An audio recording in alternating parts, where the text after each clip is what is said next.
வணக்கம். தலைவர்களுடன் புதிய தலைமுறை நிகழ்ச்சியின் இன்றைய சிறப்பு விருந்தினர் மத்திய முன்னாள் உள்துறை மற்றும் நிதித்துறை அமைச்சர், காங்கிரஸ் கட்சியின் மூத்த தலைவர் திரு ப. சிதம்பரம் அவர்கள்.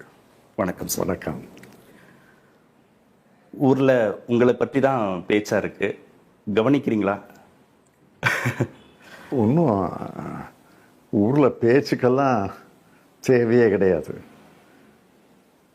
காங்கிரஸ் தலைமை சொன்னாங்க, ஒரு முறை முதலமைச்சர் அவர்களை சந்தித்து பேசினேன்.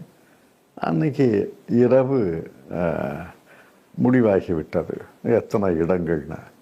அது ஒன்றும் பெரிய விஷயமா எனக்கு படலை. உங்களுடைய